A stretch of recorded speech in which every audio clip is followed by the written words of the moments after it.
Pertama-tama, marilah kita senantiasa selalu memanjatkan puji syukur kehadirat Allah Subhanahu wa Ta'ala yang telah melimpahkan segala rahmat dan hidayahnya kepada kita semua, sehingga kita dapat berkumpul di sini memperingati Nuzulul Quran 1944 Hijriah pada malam hari ini dalam keadaan sehat tak kurang selama apapun. Salawat dan salam kita sampaikan kepada junjungan kita Nabi Muhammad SAW beserta keluarganya, sahabatnya dan kita semua sebagai umatnya Ridha Al-Zahra, dan semoga telah kita mendapat syafaatnya di yaumul qiyamah. Yang terhormat Bapak Syekh Merido beserta keluarganya, yang kami hormati Bapak Ketua Takmir serta para jemaah yang kami cintai dan kami sayangi. Bapak Ibu jemaah rahimakumullah, perkenankanlah kami membacakan susunan acara pada malam peringatan Nuzulul Quran 1444 Hijriah pada malam hari ini sebagai berikut.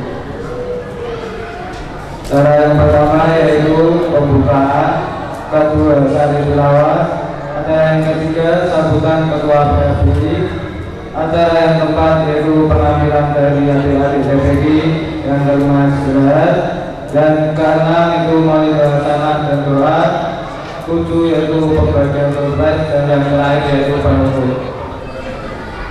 Bapak Ibu para jemaah, kita langsung pada acara yang pertama yaitu pembukaan. Marilah kita buka acara malam peringatan Nuzulul Quran pada malam ini dengan bacaan Ummul Kitab.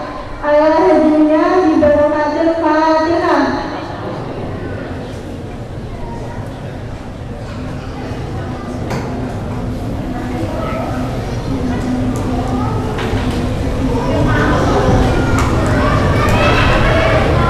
Terima kasih, mudah-mudahan dengan bacaan Ummul Kitab tadi, acara malam peringatan Nuzulul Quran pada malam ini dapat berjalan dengan lancar. Amin.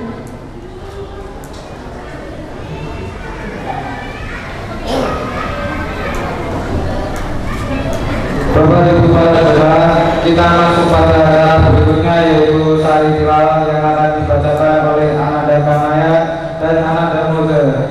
Saudari Kanaya dan Muda, waktu dan tempat kami persilakan. Assalamualaikum warahmatullahi wabarakatuh. A'udzu billahi minasyaitonir rajim. Bismillahirrahmanirrahim. Inna anzalnahu fi lailatul qadar wa ma adraka ma lailatul qadar. Lailatul qadri khairun min alfi syahr. Tanazzalul malaikatu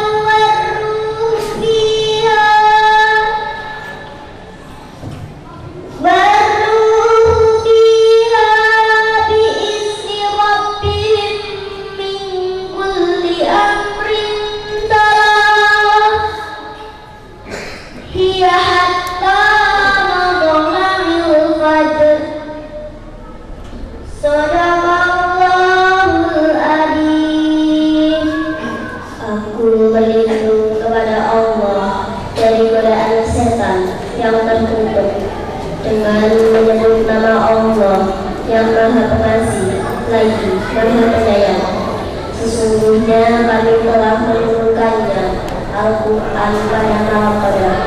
Dan tahukah kamu apakah malam kemuliaan itu lebih baik daripada 1000 bulan. Pada malam itu turun para malaikat dan Jibril dengan izin saja untuk mengatur semua urusan. Tidak telah malam itu sampai fajar. Benar-benar Allah yang Maha Agung. Assalamualaikum warahmatullahi wabarakatuh. Terima kasih kepada Anda Pak Dr. atas bacaan sambutan. Kemudian dilanjutkan dengan sambutan dari Ketua PHBI yaitu Bapak Leo Santosa.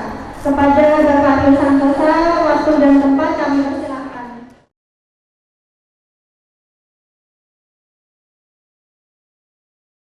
Assalamualaikum warahmatullahi wabarakatuh.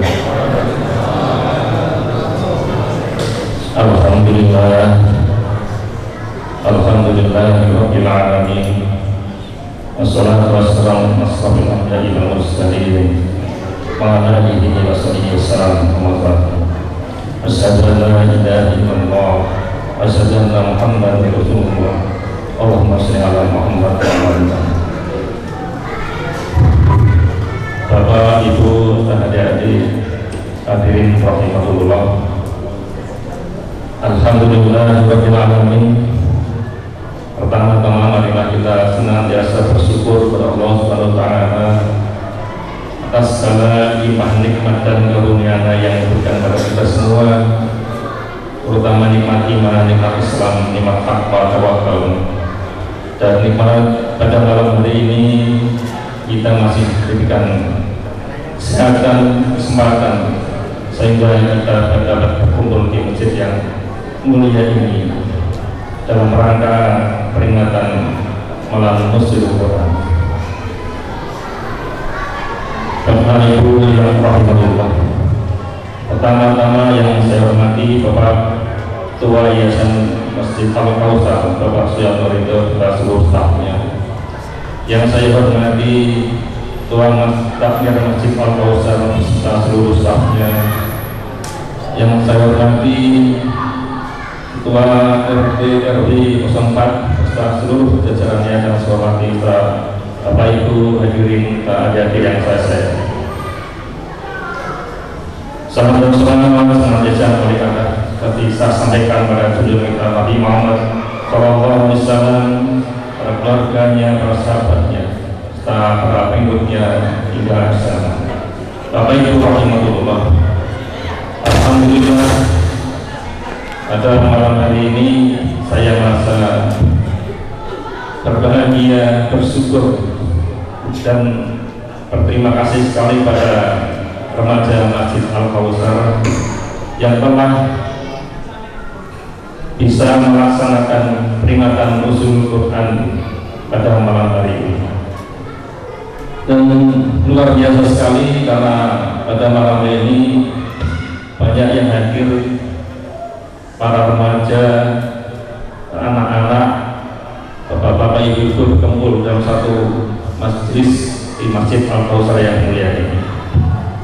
Sungguh suatu hal yang sangat kita harapkan dan sangat kita syukuri apa yang terlaksana pada malam hari ini.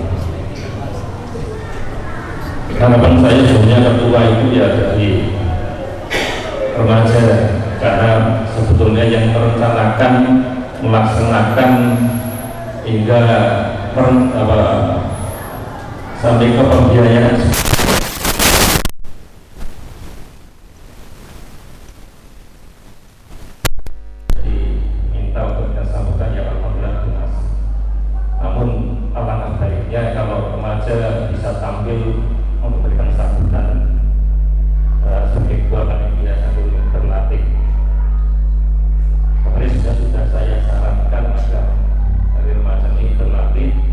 memberikan sambutan dan ketua panitia, tapi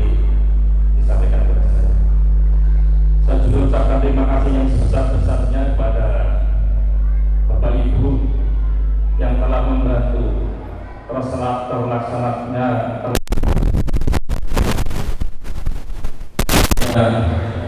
kami berdoa semoga apa yang Bapak Ibu lakukan diterima sebagai amal soleh oleh Allah Subhanahu wa taala dan dengan balasan yang berlipat ganda. Bapak Ibu rahimahullah, nuzul Quran Karim juga disampaikan kepada saya apakah akan dilaksanakan peringatan atau tidak. Saya katakan justru nuzul Quran ini adalah satu momen yang sangat penting. Karena apa? Karena malam itu diturunkan Al-Quran, dan Al-Quran ini adalah sebagai panduan hidup bagi manusia, khususnya umat Islam, agar kita dapat melalui kehidupan ini dengan baik. Dan insya Allah apabila kita laksanakan dengan sebaik-baiknya sesuai dengan tuntunannya yang sudah disampaikan oleh Nabi Muhammad SAW, akan membawa keselamatan bagi kita semua di dunia maupun di akhirat. Namun tentunya untuk bisa menjadi tuntunan tidak cukup sekedar diimani, tapi juga harus dibaca, dipelajari, kemudian dipahami dan sekaligus diamalkan dalam kehidupan sehari-hari. Dan untuk bisa memahami dan mengamalkan tentunya perlu mengikuti seorang guru atau kiai atau ustaz, tentunya agar kita tidak asal mengamalkan sesuai dengan keinginan kita saja. Oleh karena itu pada malam hari ini nanti akan disampaikan oleh yang terhormat Bapak Ustaz Al-Fasadun. Mari kita dengarkan dan apa yang bisa kita amalkan dalam kehidupan sehari-hari. Itu yang perlu saya sampaikan. Terima kasih sekali lagi atas kehadiran Bapak Ibu semuanya. Wabillahi taufiq wal hidayah. Assalamualaikum warahmatullahi wabarakatuh. Saudara-saudara jemaah, kita masuk pada acara selanjutnya, yaitu penampilan dari adik-adik DPD. Untuk adik-adik DPD, waktu berdepan kami persilakan. Memberi salam. Assalamualaikum warahmatullahi wabarakatuh. Doa lagu keluarga Nabi. Anak-anak Nabi ada 7 orang, 3 laki-laki, 4 perempuan. Pertama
Al-Quran.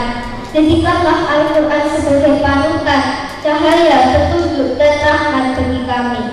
Ya Allah, ingatkannya kami akan ayat-ayat Al-Quran yang kami lupa.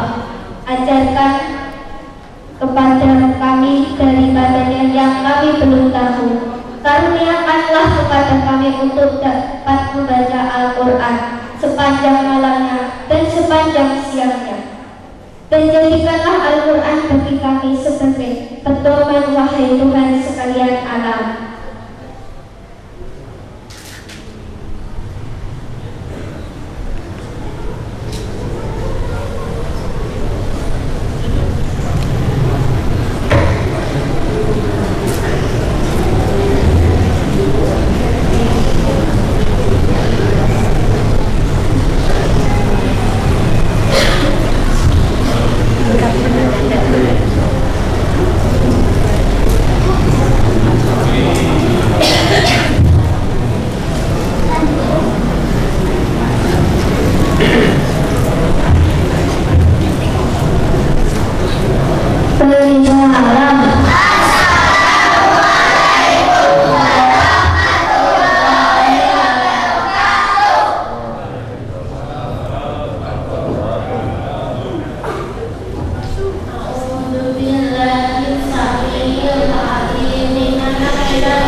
Sudut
Apa itu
sebagai orang tua merasa ayem ya, merasa tentrem tatkala melihat anak-anak kita seperti yang diimpikan oleh para nabi. Para nabi itu menjelang akhir hayatnya, yang di sini di dalam Al-Quran digambarkan atau diwakili oleh Nabi Yakub, memanggil semua anak-anak cucunya untuk hadir di pembaringannya. Beliau mengatakan, berwasiat, mata ta'buduna min ba'di, wahai anak-anak cucuku, setelah aku mati apa yang kamu sembah? Mereka semua yang hadir, anak-anak cucunya mengatakan, qalu na'budu ilahaka, kami menyembah Tuhanmu, wa ilahaka aba Ibrahim, juga menyembah Tuhannya bapakmu, mbahmu, nenekmu Ibrahim, wa Ismailaha wa Ismaila wa Ishaq ilaha wahidah, menyembah Tuhannya Ismail, Ishak, Tuhan yang esa. Alhamdulillah hari ini kita melihat anak-anak kita yang kalau kita semua sudah meninggal itu diteruskan oleh anak-anak kita yang tadinya sudah tampil, dan kita selama hidup tidak akan menyesal. Para jamaah yang berbahagia, Islam itu sejak lahirnya itu dimusuhi, tetapi Islam ini agama milik Allah, dan yang memelihara itu adalah Allah. Yuriduna liyutfi'u nurallah, mereka hendak membungkam agama Allah ini, tetapi apa? Wallahu mutimmu nurihi walau karihal kafirun, tetapi Allah menyempurnakan agama ini. Para jamaah yang berbahagia, karena agama ini dimusuhi sejak lahirnya sampai sekarang, nanti kita lihat ya, sampai sekarang orang-orang kafir itu tidak henti-hentinya untuk apa? Untuk memusuhi Islam, tidak henti-hentinya musuh Islam. Maka Allah memberikan mukjizat kepada Nabi Muhammad Shallallahu Alaihi Wasallam. Mukjizatnya apa? Mukjizatnya ada dua. Yang pertama, mukjizat yang bisa disaksikan orang pada saat itu. Yang kedua, mukjizat yang disaksikan sepanjang masa. Selama Islam itu masih ada, maka mukjizat itu akan bisa disaksikan oleh orang sampai sekarang dan sampai hari kiamat. Para jamaah yang berbahagia, mukjizat yang disaksikan oleh orang-orang pada zaman itu adalah, misalnya dalam perang Khandak. Perang Khandak itu perang parit. Nabi beserta sahabatnya membuat parit selama berhari-hari, kondisinya lapar. Kemudian ada salah seorang sahabat yang membuat masakan, istrinya suruh masak, kira-kira cukup untuk 5 orang. Lalu Nabi dipanggil untuk makan. Tapi apa yang terjadi? Semua yang ikut bekerja membuat parit dipanggil untuk makan.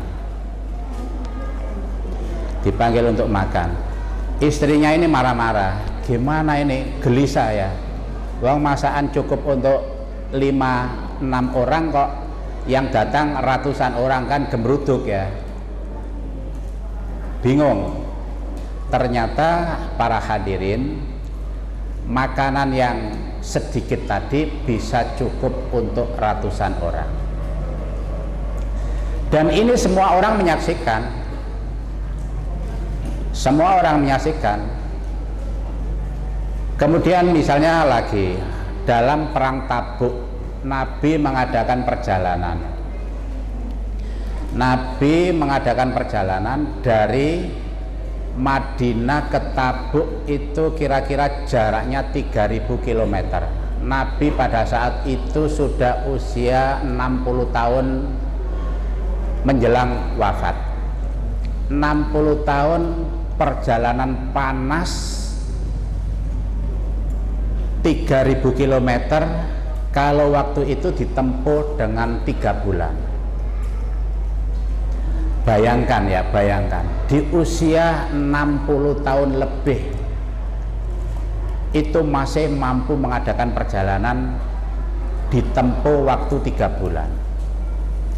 Nah, di tengah jalan air ini kehabisan, tersisa cuma satu apa, kalau dulu kan pakai jirigennya itu pakai apa, kulit binatang ya, kulit binatang itu tersisa. Itu diminta dari salah seorang sahabatnya, kemudian air itu ditaruh di tongkatnya, kemudian keluarlah air itu untuk minum, untuk mandi seluruh pasukannya. Nah, mukjizat-mukjizat ini sebenarnya banyak sekali,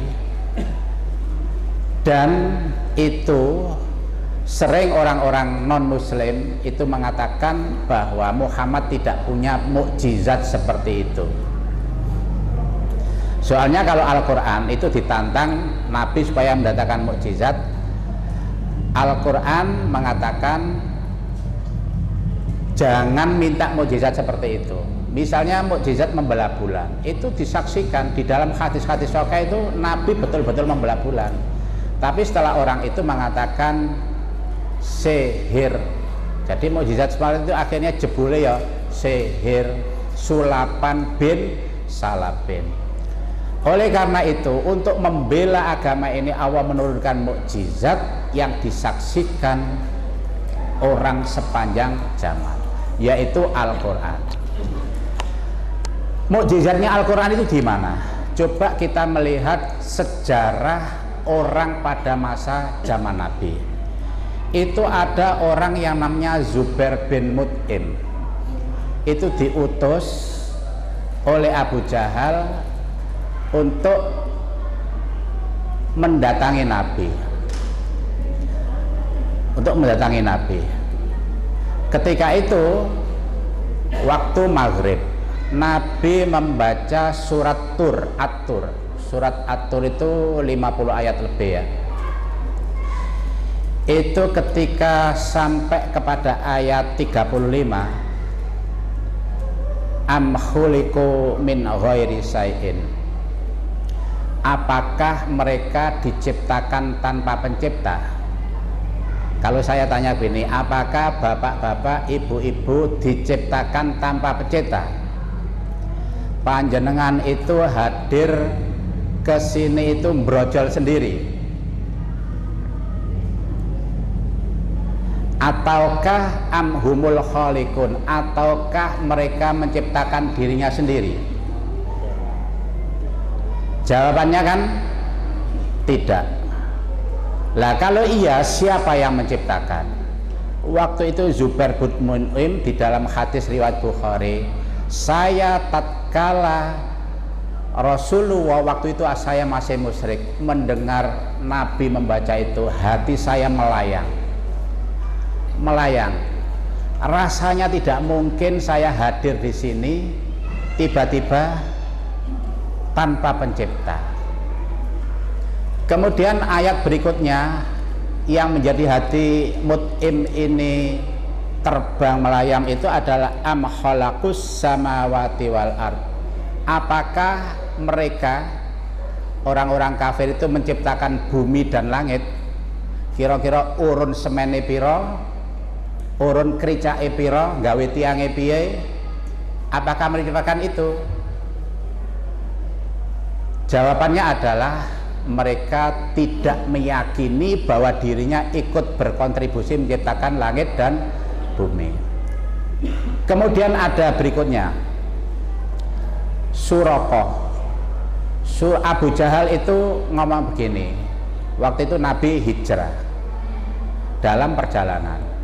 Abu Jahal ngomong, "Hai orang-orang Quraisy, siapa yang bisa menangkap Muhammad atau membunuhnya, memenggal kepalanya, bunuh kepalanya dibawa ke sini, maka akan saya beri hadiah 100 ekor unta." Kemudian ada orang pemuda yang namanya Suraqah, dia memacu kudanya mendekati Nabi, seakan-akan kudanya itu apa itu, kalau orang itu nggak bisa gerak itu apa? Kram, kemudian dia terjelungup, lalu dia bangkit lagi, berusaha, terus kram lagi kudanya, dia terjelungup, kemudian dia minta tolong kepada Nabi. Kata Suraqah, ajarkan kepada saya Tuhan apa yang kamu sembah. Apakah Tuhanmu terbuat dari emas atau terbuat dari apa?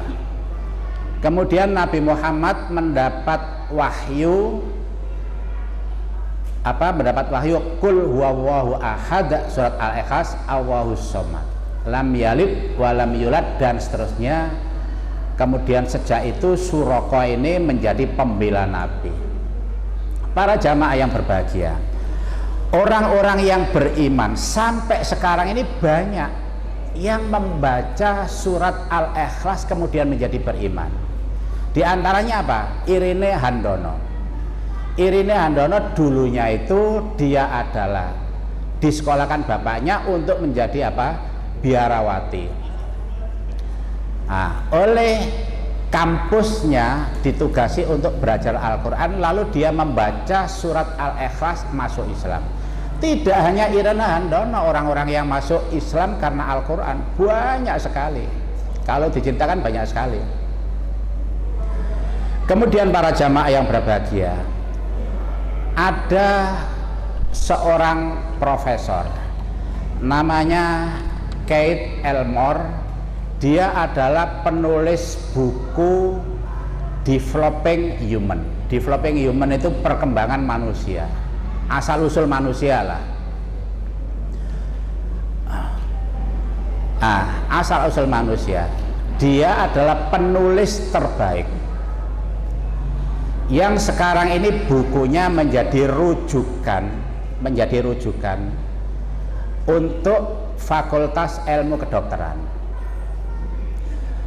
Kemudian rujukan itu salah satunya adalah karena diberitahu waktu seminar di Arab Saudi, diberitahu bahwa asal usul kejadian manusia itu bisa dibaca surat Al-Mu'min sama surat Al-Hajj.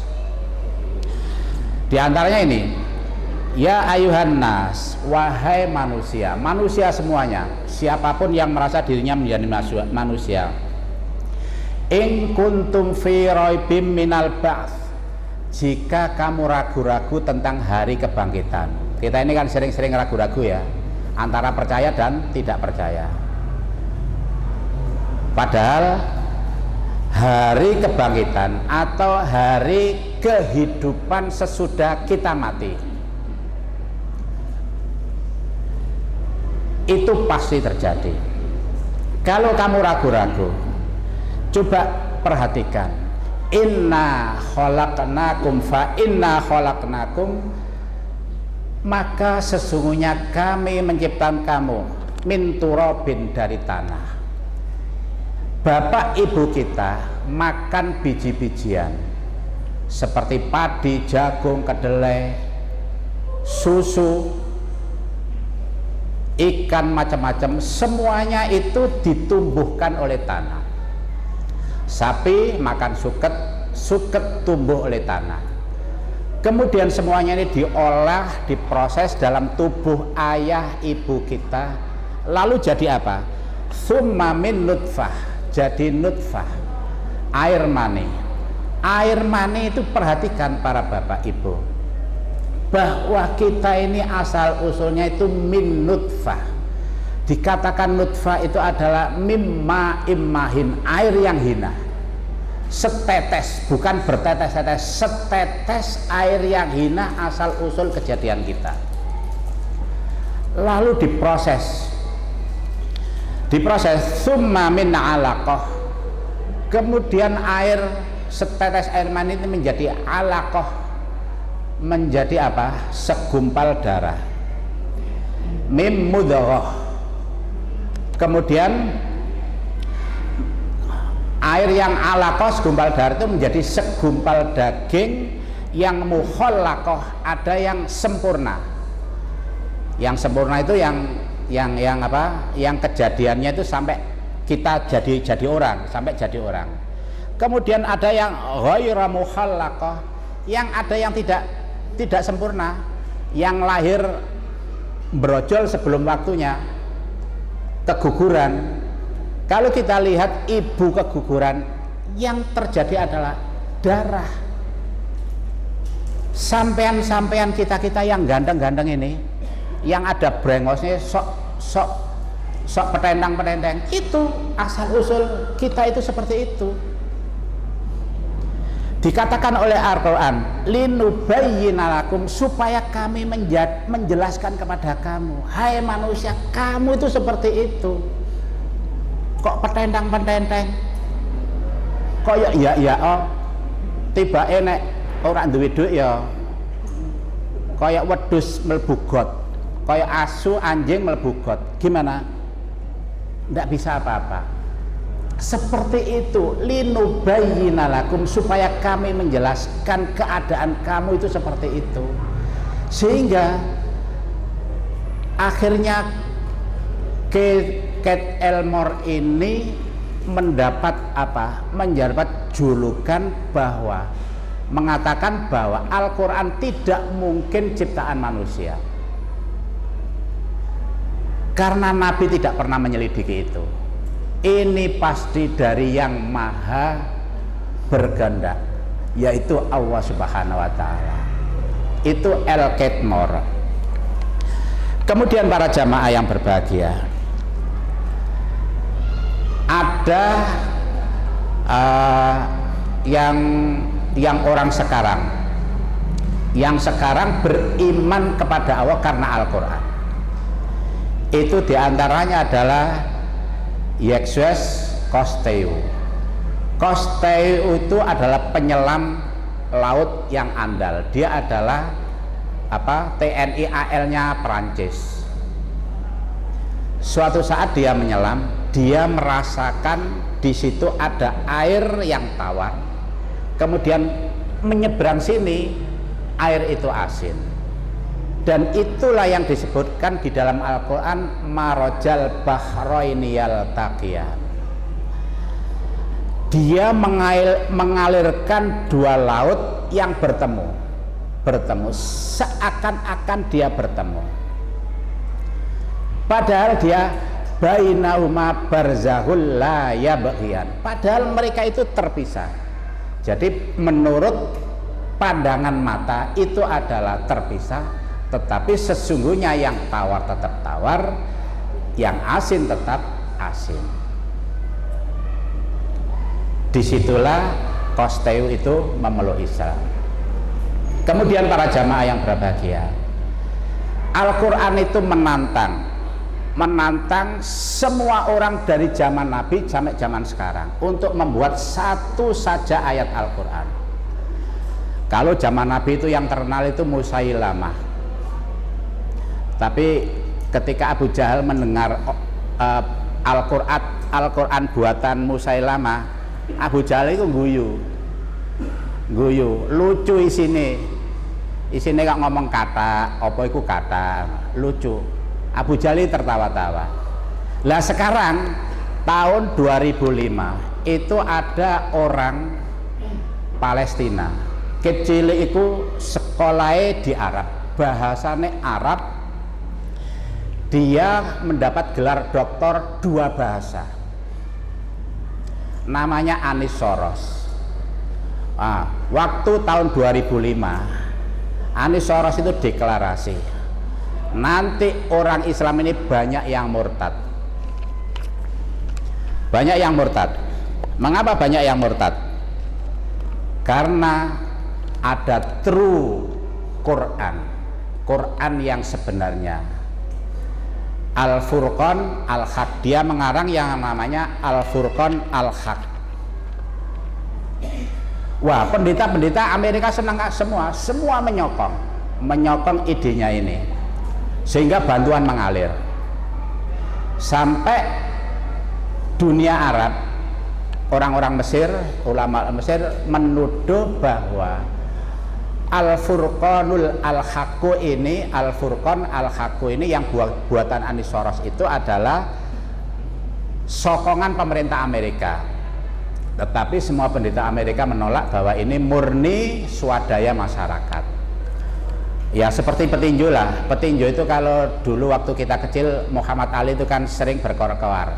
Nanti saya jotos sekali KO. Lah Anies Soros ya begitu. Kira-kira nanti kalau Al-Furqanul Al-Haq itu terbit, kira-kira orang Islam itu banyak yang murtad. Ternyata terbit tahun 2005, dibaca orang, dibaca pendeta, bahkan disebarkan ke gereja-gereja di seluruh Indonesia. Ternyata nggak ada orang yang murtad karena true Al-Quran itu, Al-Furqanul Haq. Apa komentar pendeta? Persis sama komentar Abu Jahal, lucu, menggelikan, isinya itu biblos seperti Bible, gayanya sok-sok tiru-tiru Al-Quran, tapi sama sekali tidak tertiru. Misalnya saya di sini ngutip surat namanya surat Al-Basmalah, niru surat Al-Basmalah. Dia mengatakan begini, kul, katakanlah Bismil Ab, dengan nama Ab Bapak, Al Kalimatu firman, Ar-Roh Roh Kudus, Al Ilahil Wahid, Tuhan yang Esa. Ono telu ning disebut Esa. Nomor siji Al-Ab, nomor loro Al-Kalimah, nomor telu Ar-Roh, tapi disebut Al-Ilahul Wahid. Bingung enggak itu? Bingung. Makanya orang Kristen itu sampai sekarang kalau ditanya Tuhanmu ada berapa? Tuhanku Esa. Siapa namanya? Bingung. Mau nyebut Tuhan Yesus, sementara Bapak itu ya disebut Tuhan Bapak. Bingung. Akhirnya Tuhannya itu warna-warni, yaitu ada Al-Ab, ada Al-Kalimah, ada Ar-Roh. Kemudian ayat berikutnya, fawa abahu lam yalid, dia adalah bapak yang tidak melahirkan. Memangnya ada bapak yang melahirkan? Di dunia ini apa ada bapak yang melahirkan? Nggak ada. Yang melahirkan itu ibu. Kemudian al-kalimatu lam yulad, kalimat itu dia adalah kalimat yang tidak dilahirkan. Memang ada firman yang tidak dilahirkan? Firman itu kan ucapan kita. Jadi kalau menurut mereka, firman itu kan bentuknya Yesus. Kalau Islam, firman itu Allah apabila menghendaki sesuatu berkatalah kun fayakun. Jadi kita ini ya kun fayakun. Bumi besar isinya ya kun fayakun, ya firman Allah. Firman Allah itu tidak hanya ya semua yang ada di bumi ini tercipta dengan firman Allah. Kemudian ar-ruhu ruhun lam yufrad. Ini kan kalau kita belajar bahasa Arab itu, bahasa Arabnya itu bahasa Arab pasaran itu loh ya, bahasa pasaran. Akhirnya komentar pendeta yang ngerti bahasa ya gitu, iki lucu menggelikan. Akhirnya sampai sekarang yang namanya Al-Furqan Al-Haq itu apa? Tidak dibicarakan orang lagi. Dan Anisoros sekarang tahun 2018 sudah meninggal dunia. Nah, suatu saat Anisoros ini yang nantang-nantang bisa menandingi Al-Quran, ternyata apa? Tidak bisa menandingi. Itu dalam debatnya dengan Ahmad Dedat, ada peserta yang mendengar, ada pendengar yang minta supaya Anisoros itu membaca apa? Surat At-Tolak. Jadi ini perlu diingat kepada bapak-bapak bahwa tidak setiap orang Arab, walaupun kecil sekolah di Arab, ngomongnya Arab, kalau disuruh baca Al-Quran itu bisa. Selama ini kan kita punya anggapan ya, nek orang Arab itu mesti isok moco Arab, isok moco Al-Quran, isok ngerti macam-macam tentang Al-Quran. Tidak, Al-Quran itu disebut Al-Quran, itu maknanya bacaan yang sempurna, bacaan yang kalau membaca itu ada aturan mainnya. Dan tidak ada bacaan satupun di dunia yang diatur cara membacanya seperti Al-Quran. Nggak ada. Misalnya ada tulisan alif lam mim. Sampean kan kadang-kadang membaca alif lam mim, alif lam mim. Alifnya agak pendek, kemudian lamnya panjang, alif lam mim. Padahal alif lam mim itu bisa dibaca alam, bisa dibaca alimun, bisa dibaca alimun, alimun adzabun alim, kan gitu ya, siksaan yang amat pedih. Bisa juga dibaca alamun. Tapi kenapa kita membaca alam, alam nasrah misalnya? Kenapa kita membaca alif lam mim? Itu karena Al-Quran cara membacanya itu berdasarkan sanad, yaitu dari Nabi kepada sahabat, kepada tabiin, tabiin sampai kepada ulama, sampai kita ini. Tidak tidak sakar PDW, sehingga ketika Al-Quran dikorupsi satu ayat saja itu akan ketahuan. Nggak usah satu ayat, dikorupsi satu harokat itu akan ketahuan. Baru-baru ini belum lama terjadi, nek panjenengan buka di Google itu ada Al-Quran terbitkan Badan Wakaf Al-Quran, namanya penerbit Badan Wakaf Al-Quran, menerbitkan Al-Quran.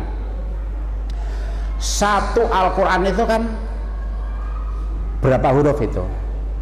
Berapa huruf? Kalau ayatnya kan 6.000, hurufnya kan banyak. Satu huruf hijaiyah itu diganti ketahuan. Itu dalam surat Al-Kahfi ayat yang ke-8, ayat 8. Itu kan bunyinya wa inna laja'iluna ma'alaiha so'idan juruza. Dan sungguh kami menjadikan bumi ini kering, maksudnya nanti menjelang kiamat ya, atau di padang kering kerontang, rata kering kerontang. Kata laja'iluna ainnya ain itu diganti ha, lajahiluna, ketahuan. Lajahiluna, kalau jahil berarti kan mereka benar-benar bodoh, maknanya berubah. Satu huruf hijaiyah diganti ketahuan di antara ribuan huruf. Itu Al-Quran. Itu Al-Quran. Coba lagi, misalnya, jadi Al-Quran itu kan seperti matematika ya, seperti matematika. Kalau salah itu tahu, misalnya 2 kali 3 sama dengan 6 ya, tidak mungkin selain 6. Nah, Al-Quran itu ada kata tidak mungkin bacaannya seperti itu. Kalau seperti itu salah, atau salah itu artinya maknanya itu dadi nglambiar, dadi angel gitu loh ya. Nek diteruskan menurut kaidah bahasa itu angel. Tapi kalau diterjemahkan, kalau benar menurut terjemahan itu bisa maknanya berubah. Seperti tadi laja'iluna menjadi lajahiluna, ain menjadi hak, itu akhirnya berubah makna total, dan itu ketahuan di antara sekian ribu huruf Al-Quran. Di dalam surat Al-Mulk kalau tidak salah, kita qalu bala, mereka mengatakan betul. Orang-orang kafir itu kan ketika di neraka kan ditakoni, wong-wong kafir, kowe mlebu neraka iku sebabe apa? Apa kowe ora ana kiai sing ngandani kowe? Jarane ahli neraka kowe mboten begitu. Kalau ada kiai yang datang kepada kami, qad ja'ana nadhir, ada para nazir, para pemberi peringatan, kiai mubaligh atau sampean dewe, walaupun tidak kiai, kayak saya ini tidak kiai, tapi juga kadang-kadang ya memberi peringatan. Qad ja'ana nadhir, betul kami ini mendengar peringatan itu, tapi kami tidak mau mendengar. Akhirnya mereka getun, qalu lau naqilu, mereka mengatakan kalau sekiranya dahulu ketika saya di dunia itu naqilu, sudi berpikir, au nasma'u, sudi mendengar, niscaya kami ini tidak menjadi penghuni neraka ini. Getun, ya getun ya mesti wis sudah kedaluarsa. Nah sekarang kalau qad ja'ana kan dua alif, nah kita baca qad ja'ana nadhir, itu sudah maknanya jadi na di sini, na panjang itu kami, kalau na pendek itu kalau sudah nggak punya makna. Berarti nadhir itu datang, maknanya begitu, naik apa mbu. Lah ini makanya kunci-kunci bahwa itu bacaan salah, dikorupsi satu harokat saja ketahuan. Kemudian para jamaah yang berbahagia, misalnya lagi di dalam surat Waqiah, nahnu qaddarna bainakumul mauta, kami yang menetapkan kematian kamu, wahai para hadirin kita semua, walaupun kepingin mati tidak akan mati kalau Allah tidak menetapkan kematiannya. Kalau waktunya belum tentu, belum, jadwalnya kita masing-masing punya jadwal. Pada saatnya nanti jadwal itu datang, ada kereta yang menjemput ke rumah kita, rodanya manusia, itulah kereta tunggangan yang terakhir ketika kita di dunia. Sekarang kita bisa menunggang macam-macam ya, bisa memilih tunggangan, bisa memilih Grab, apa memilih kereta. Besok terakhir kalinya, nggak usah jauh-jauh, besok kita lihat tiap hari tunggangan terakhir para hadirin semuanya ini adalah itu perlu diingat. Kemudian apa? Itu qaddarna. Tapi kalau kita baca na itu pendek, nahnu qaddarna, itu jadi mereka perempuan menetapkan. Jadi yang tadinya itu Allah menetapkan kematian kamu, sekarang mereka perempuan menetapkan kematianmu. Jadi musyrik para hadirin, para jamaah yang berbahagia. Jadi itu bukti bahwa Al-Quran itu mukjizat yang tidak bisa ditiru, walaupun dipalsu, walaupun satu huruf pun tidak bisa dikorupsi, walaupun satu harokat pun. Lah sekarang yang terakhir ini, yang terakhir adalah bagaimana cara kita membuktikan bahwa Al-Quran itu mukjizat bagi diri kita masing-masing. Mungkin kalau kita sudah telat, belum belajar Al-Quran, maca sak isa-isane timbangane orang maca belas ya, sak bisa-bisanya, sak bisa-bisanya daripada tidak. Kalau bisa ya belajar, Kalau malu ya nyeluk guru yang pokoknya belajar sembunyi-sembunyi lah ben ora ketok, supaya bisa merasakan mukjizat Al-Quran. Kalau kita itu artinya saya dan bapak ibu semuanya itu nggak bisa tidur, nggak usah beli obat tidur, bacalah Al-Quran sampai kesel, nanti begitu tidur, tidurnya pulas. Itu dijamin. Kenapa? Karena Al-Quran itu adalah sifat obat. Kalau hati kita gundah tanpa sebab, mobil ono, panganan ono, sajane kan wis panganan ono, oma ono, mobil ono, bojo ya ono, gundah kan nggak ada alasan ya. Tapi kan kita sering apa? Kita sering nggak ada sebab, nggak ada apa-apa, itu sering hati kita itu gelisah. Itu Al-Quran sudah mengatakan, barang siapa yang lupa atau lalai dari mengingat Allah, maka Allah akan mendatangkan setan sebagai korin. Korin itu adalah teman yang sangat dekat. Maka teman yang sedekat itu masuk dalam hati kita, memberi provokasi, menakut-nakuti, pikiran melantur. Maka pada saat kita takut tanpa sebab, bacalah Al-Quran. Kalau nggak percaya, buktikan, sehingga sebenarnya nggak ada alasan orang Islam itu gelisah terus nang kafe minum terus sing garakno deloyor, makin ke kafe makin deloyor, makin habis duit, hati tidak akan memperoleh ketenangan.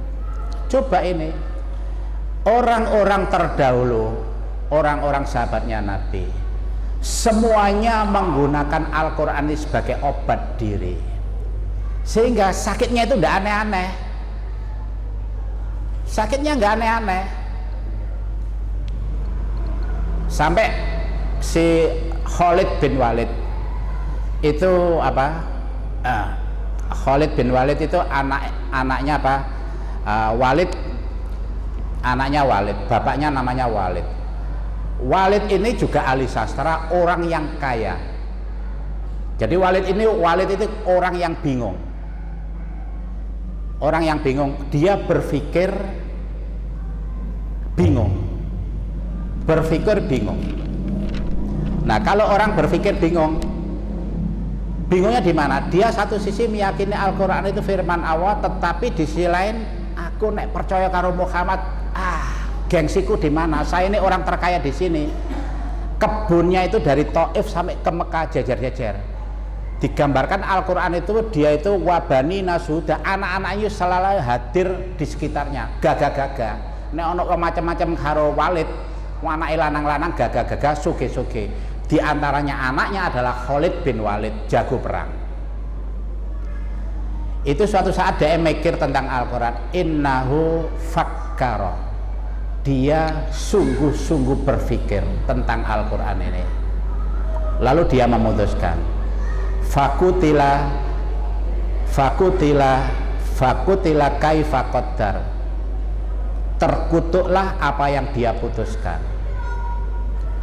Kemudian akhirnya bingung, terus dia menyimpulkan, karena dia yakin Quran ini betul-betul dari Allah, tapi karena gengsi, kemudian yang terakhir summa adbara wastakbar, dia berpaling dan menyombongkan diri. Nasibnya sauslihi sakor, akan kami masukkan dia ke dalam neraka sakor. Para jamaah yang berbahagia, itu bapaknya Khalid. Lah Khalid sendiri itu orang akhirnya dia beriman. Anaknya Walid itu janda Khalid, jago perang. Dia pernah memimpin perang Uhud, Nabi dikalahkan oleh si Khalid ini.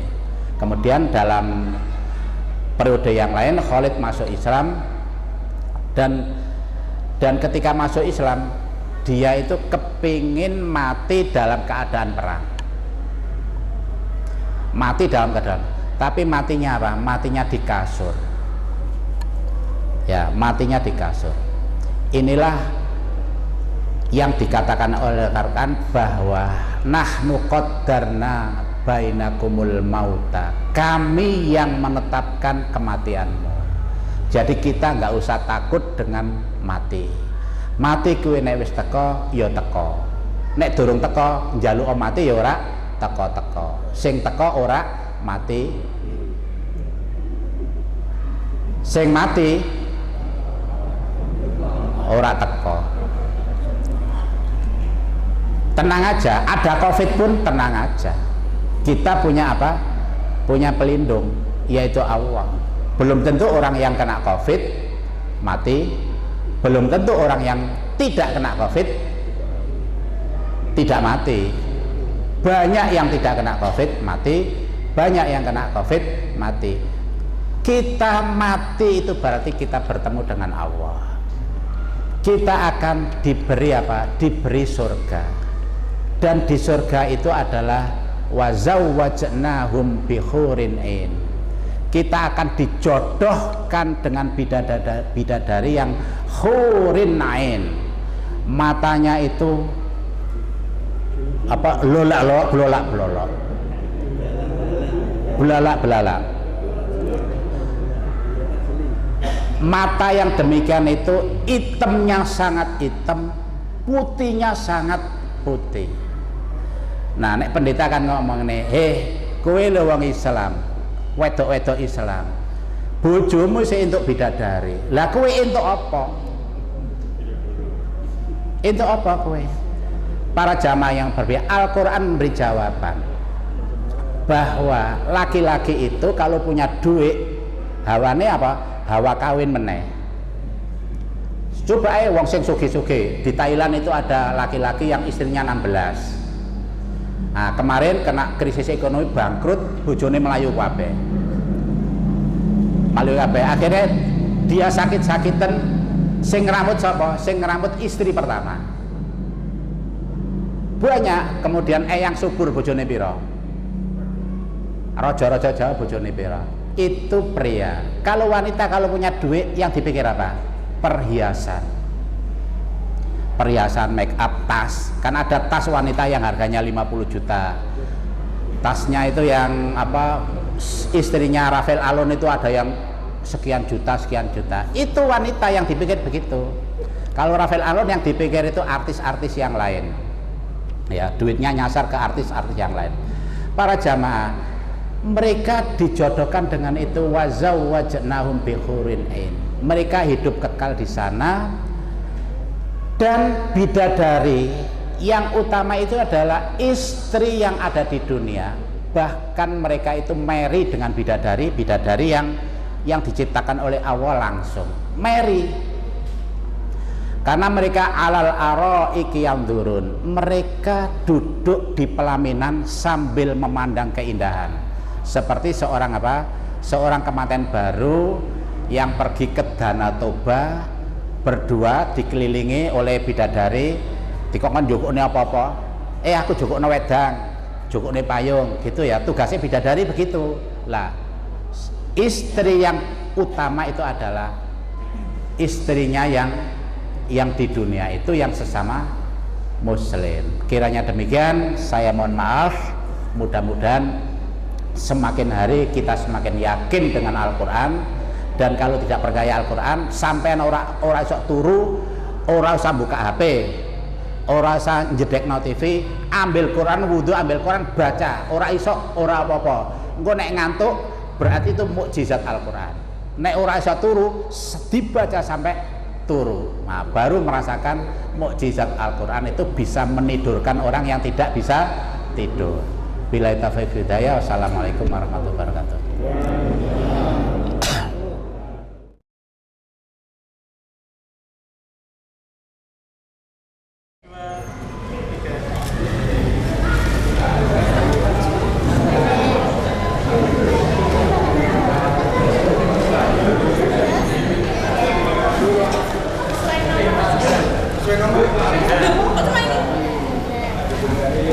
Bapak Ibu para jemaah, ini adalah persiapan dari telah selesai. Kami atas nama pembawa acara mohon maaf apabila telah membawakan acara pada malam kita tutup acara pada malam hari ini dengan bacaan Al-Fatihah dan doa Kafaratul Majelis. Alhamdulillahirabbil alamin. Subhanallahumma wa bihamdika asyhadu an la ilaha illa anta astaghfiruka wa atubu ilaik. Terima kasih, kurang lebihnya mohon maaf. Wassalamualaikum warahmatullahi wabarakatuh. Kita Iya. sudah dapat ini tak? Iya ini tak. Karena snack topesnya itu dikhususkan.